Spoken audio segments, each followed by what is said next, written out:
c'est une violence incroyable. Enfin, après cette longue rétrospective, on va pouvoir ensemble essayer de comprendre comment notre vision des animés a évolué au travers des années. Alors, comme on l'a vu dans la première vidéo, les tout premiers visionnages d'animés se faisaient à la télé, sur des émissions pour enfants.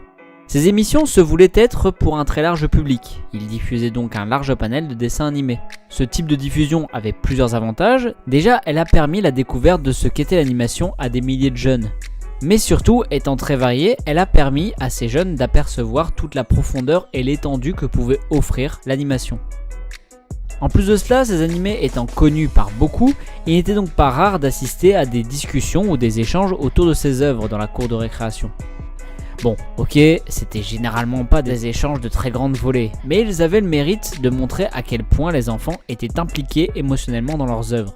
Une implication qui est en partie due aux qualités intrinsèques de ces œuvres, mais aussi due au fait que leur diffusion soit télévisuelle. En effet, suivre une série télé, c'est quelque chose de très exigeant. Il suffit de voir la manière dont on regarde Game of Thrones actuellement si on ne veut pas être spoilé, on est obligé de voir chaque épisode à peu près en même temps que tout le monde.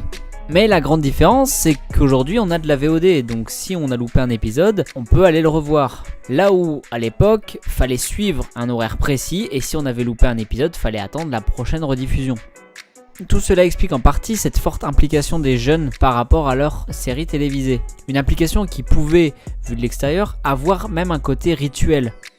Et il n'en fallait pas plus à ceux qui critiquaient ces émissions ou aux parents simplement perplexes pour devenir convaincus que le Club Dorothée avait complètement gouroutiésé leurs enfants. Ce qui amène les parents aux conclusions suivantes. Vous voyez pas dans quel état ça les met les gamins? C'est bien la preuve que les dessins animés japonais là on comprend rien. C'est bien mauvais pour eux, non? Et à cette époque-là, qui pouvait leur donner tort? Les enfants, ces mêmes enfants qui étaient bien trop jeunes pour pouvoir exprimer clairement leur point de vue et la profondeur de ce qu'ils voyaient. Happy birthday, puppy. Happy puppy. Les plus vieux de la génération Goldorak, ces ados qui aussi avaient découvert l'animation à travers ces émissions, mais qui à cette époque-là étaient en pleine quête d'émancipation et ne pouvaient se permettre de passer pour des gamins. Ou peut-être ces émissions elles-mêmes, des émissions qui, conscientes de leur dérive, avaient déjà à de nombreuses reprises censuré et effacé les caractéristiques culturelles qui pouvaient choquer dans les œuvres qu'ils diffusaient. Non, décidément, il n'y avait pas grand monde pour défendre les animés à cette époque-là. En somme, quand les animés étaient diffusés à la télé, on a eu le droit à une exposition massive. Un tas de gens plus ou moins concernés pouvaient les voir et chacun avait son avis sur la question. L'animé était alors vu comme un sujet polémique sans réelle définition. On ne savait pas réellement ce que c'était. Tout ce qu'on savait, c'était qu'on aimait ou que l'on détestait. De plus, pas mal de personnes avaient remarqué quelque chose. Il y avait un public. Un public qui grandissait et qui petit à petit allait avoir un vrai pouvoir d'achat. Alors pourquoi ne pas essayer de lui vendre directement la Japanimation ?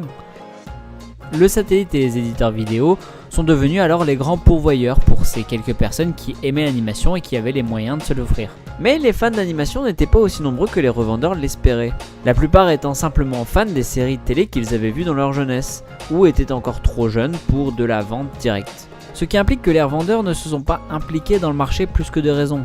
Capitalisant uniquement sur des rediffs ou des valeurs sûres, les quelques tentatives de sortie de piste avec des titres moins connus se soldant généralement par un échec. Enfin, pas tout à fait. Il y avait bien un type de VHS et de DVD qui se louait bien, malgré le fait que ce soit des productions peu connues. C'était les productions plus adultes, si vous voyez ce que je veux dire. Et la distinction entre hentai et animé classique n'était pas bien connue à l'époque. Et, comme nous le raconte bien Davy Murier. Elle fait les courses et elle va chez le loueur de VHS. Elle lui dit voilà, mon fils il aime bien les dessins animés japonais, est-ce que vous en avez? Et le vendeur fait oh bah oui, ça tombe bien, on en a plein, on en a deux. Alors ma mère elle fait bah, moi je sais pas, je connais pas les dessins animés, vous me conseillez lequel? Et le mec il fait je sais pas, moi je les ai pas vus, mais alors lui il est beaucoup loué. Alors ma mère elle regarde la VHS et dessus il y a écrit Urotsuki Doji, le démon. C'est un hentai.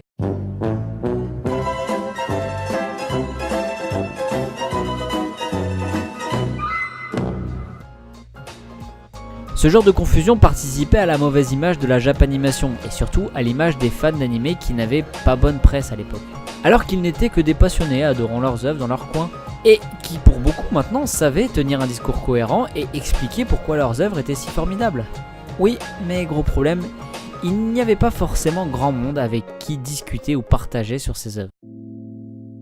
En fait, si, il y avait du monde, mais éparpillé et très distants les uns des autres. En résumé, à cette époque, l'animation commençait à être considérée par une multitude de personnes éparpillées en France comme un art. Malheureusement, ces personnes étaient trop éloignées les uns des autres pour pouvoir avancer ensemble et construire un vrai mouvement cohérent. Il leur fallait un moyen de les rassembler. Et c'est là qu'est arrivé Internet, permettant de prêter sa collection à n'importe qui, de trouver ce qui nous manquait et surtout de pouvoir discuter avec une autre personne sur les œuvres qu'on a aimées afin de mieux la comprendre. Alors, c'est vrai, parfois les traductions des fansubs étaient de piètre qualité. Les communautés étaient aussi parfois centrées sur un seul type d'animé et très fermées, et il y avait aussi parfois une certaine arrogance chez certains. Mais c'est aussi parce qu'ils sortaient de plusieurs années où ils étaient pointés du doigt, les forçant donc à se mettre sur la défensive. En plus de ça, ils faisaient partie des rares personnes à avoir intronisé le fait que leurs œuvres étaient des œuvres d'art. Même si cette conception artistique des fansubs avait une limite. L'auteur, lui, n'était pas forcément considéré car non rémunéré. Après, certains me rétorqueront à raison qu'à cette époque-là, ils n'avaient aussi pas les moyens de donner directement aux artistes. Et c'est là qu'arrivent les plateformes de streaming. Alors, du coup, c'est bon maintenant, on a des plateformes qui permettent de visionner des mangas tout en rémunérant les artistes. On peut donc considérer qu'on est arrivé au point où l'animation est considérée comme un art. Vous vous doutez bien que si ma vidéo s'intitule « Pourquoi la génération Netflix m'énerve », c'est que je ne suis pas aussi idyllique que ça sur l'outil. Aujourd'hui, les plateformes de streaming permettent une vraie abondance de contenu. Et on est facilement atteint par une envie boulimique de visionner tellement c'est bien.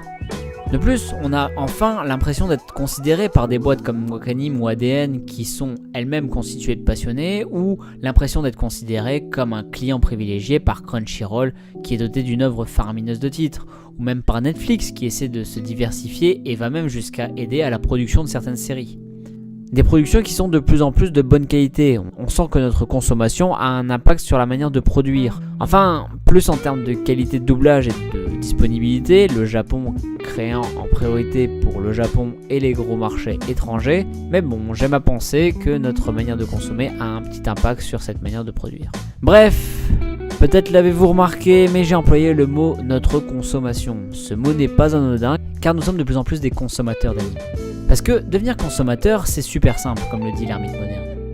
Regarder des animés, ça ne demande pas de talent, ça ne demande pas de discipline. Tout le monde peut le faire. C'est super inclusif. Et c'est en plus une position très agréable d'être consommateur. Qui ne s'est jamais dit « si je pouvais, je ferais que mater des animés tous les jours sans jamais m'arrêter ». Le problème, si on fait ça, c'est qu'on se prive de quelque chose. De quelque chose de primordial si on considère l'animation comme un art, quelque chose dont on ne fait pas assez attention et qui est pourtant indispensable dans notre manière de comprendre les œuvres, le temps de méditation sur l'œuvre. Après que vous ayez fini une œuvre ou pendant que vous la visionnez, il vous faut prendre le temps. Ce temps a plusieurs fonctions. Il peut vous permettre, soit sur le plan narratif, de réfléchir au sens de tout ce qui a été dit dans l'œuvre, un temps qui, sur le plan esthétique, vous permettra de vous poser la question de comment les choses sont dites et de son adéquation avec le sens. Un temps qui vous permettra aussi de discuter, d'échanger avec les autres afin d'approfondir votre compréhension ou de la confronter. Et enfin, un temps qui vous permet de vous poser la question de qui sont les artistes derrière ce travail et quels sont leurs thèmes, qu'est-ce qu'ils essaient de développer à travers leurs œuvres et quelles sont les autres œuvres qu'ils ont mis en place. Tout ce temps est impératif à la compréhension d'une œuvre, quelle qu'elle soit. Si on s'affranchit de ce temps, on n'a pas grande chance de comprendre l'œuvre et l'artiste. En conclusion, ce que je voulais vous dire à travers cette vidéo, c'est que la considération globale de l'animation n'a eu de cesse d'évoluer dans notre société, à travers les années, en passant d'une simple mode enfantine à une passion qui semblait être isolée et passagère d'adolescents, mais qui en réalité s'est avérée être une passion durable qui ne demandait qu'à être partagée pour devenir aujourd'hui un élément de pop culture.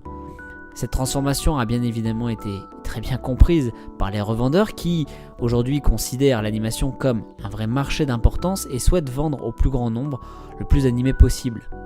Ce qui fait qu'aujourd'hui, on a la chance d'être considérés comme de véritables acteurs sur ce marché, nos choix ayant une influence sur les productions. Alors si l'on veut que cette considération de plus en plus respectueuse continue, il nous faut nous aussi respecter de plus en plus les animés que nous regardons, en essayant de plus comprendre les codes et ce qui fait leur richesse, et non simplement de les prendre et de les regarder sans réfléchir à ce qu'ils disent. Une démarche qui, je l'admets, est bien plus complexe que simplement regarder un animé, mais qui, j'en suis sûr, nous apportera beaucoup plus, à nous comme aux animés et aux artistes qui les produisent. Je vous remercie d'avoir visionné jusque-là. Pour tout ce qui est pouce bleu, abonnement, partage, etc., vous connaissez déjà la musique, mais n'hésitez pas à le faire. Et surtout, il ne me reste plus qu'à vous souhaiter un bon visionnage et une bonne compréhension de vos prochains animés. Sur ce, je vous laisse et vous dis à plus.